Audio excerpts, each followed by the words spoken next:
The first thing we have to do with exponentials is to go back to chapter 4 and understand what we would multiply something by in order to increase it or decrease it by a given percentage.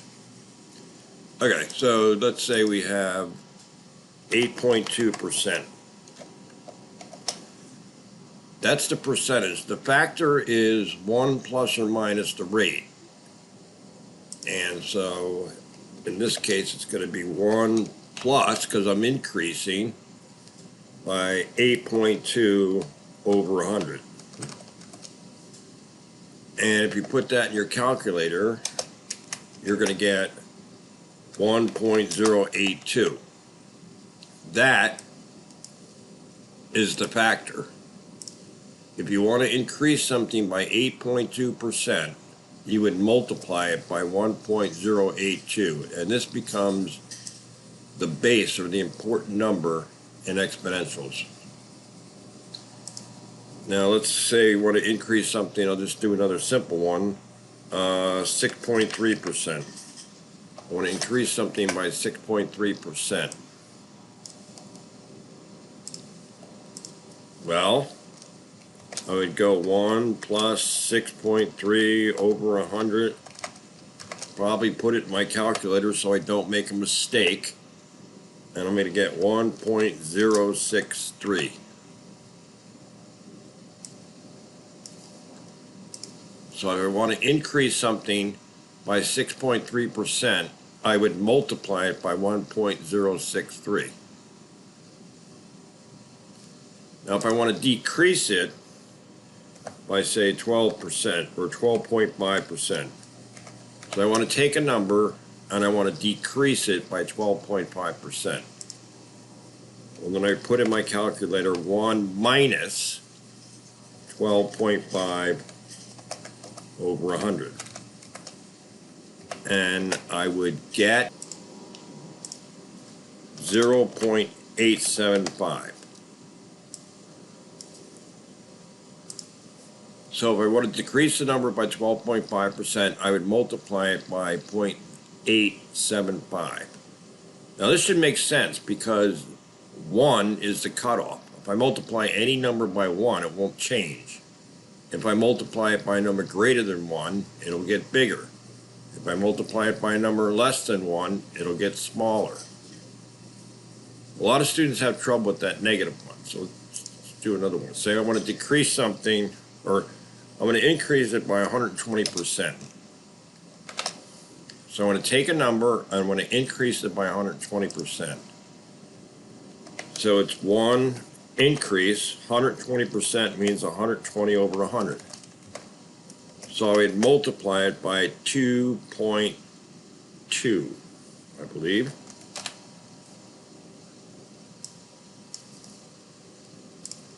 So if I want to increase something by 120%, I would multiply it by 2.2. Now let's just see how that works. So I'm going to just increase something by 8.2%. So I'm going to take, I don't know, take any number, say, find it. Out of the league there, hang on.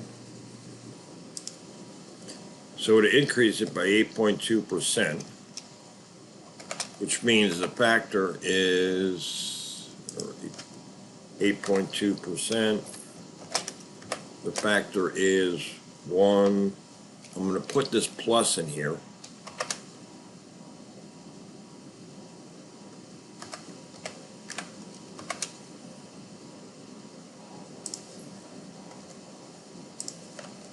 Just to keep it that way. So let's take the number 250. I'm going to multiply it by 1 plus 0.82. Now, if you remember from the distributive property, it's 250 times 1, which gives me my original number, plus 250 times 0.082, which gives me 20.5. and I add those together, I got 270.5. 270.5 is 8.2% more than 250. So that's how I did that. Okay, so this is just taken from today's headlines, basically. This is sort of a simulated city that on the first initial value, they have 100 cases of the virus. And we're going to grow this linearly, and we're going to grow this one exponentially. This is how viruses grow in their initial stage, and how they spread. This factor is different everywhere, but I'm going to use this. I'm going to say that this is going to increase each day by 15%. That's why I'm using 1.15. That will increase this number by 15%. So and here is the basic equation for an exponential. The output equals the initial value times the percent increase or decrease raised to how many time periods. And these time periods are days. So here it's raised to 1 day, 2 days, etc. To explain again how this one works, right? That's the output. The number of cases equals the initial value, which is 100, times the rate factor, 15%, raised to the number of days. So this one would be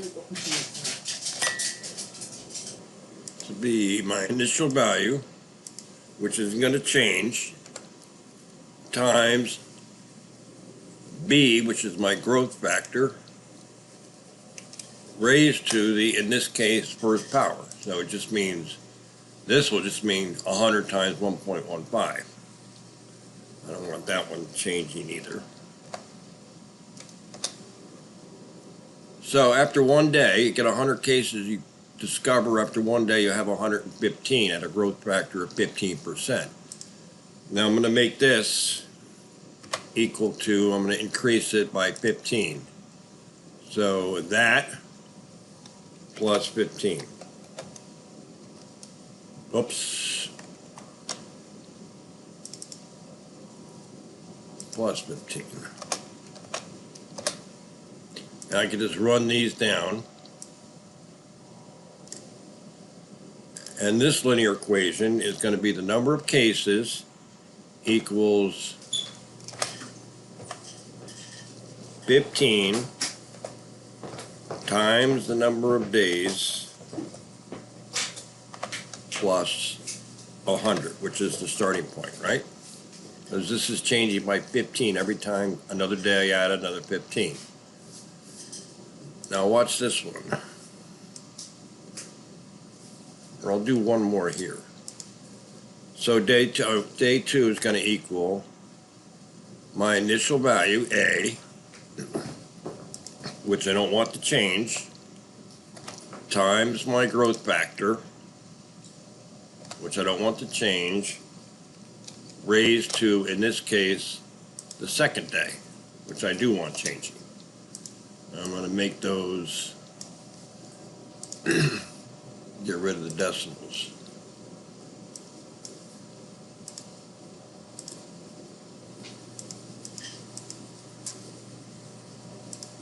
Okay, so now I'm going to pull that down. And after 15 days, I had 804 cases. Where here, after 15 days, I have 325. Now let's look at the change between each day.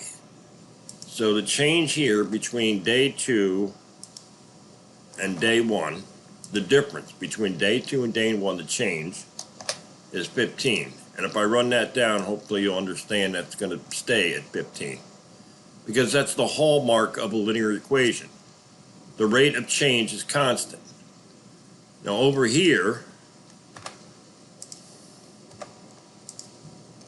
the first day is 15, but then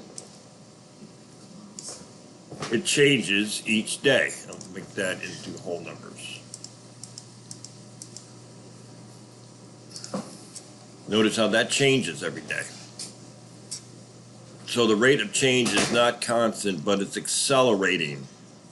2, 3, 3, 3, 4, 5, 5, 6, 6, 7, 8, right? Now with this model, let's see what happens on the 30th day. So I'm going to take the 30th day on this model. 30 days. 30 days of growth starting at 100. So it's going to equal, in other words, y equals my initial value times my growth factor, in this case, raised to the 30th. Anybody want to guess what that is? 6,021.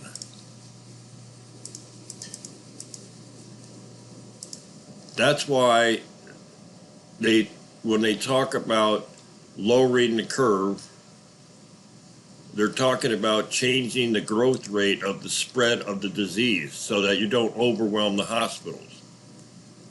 So this is really what is going on today.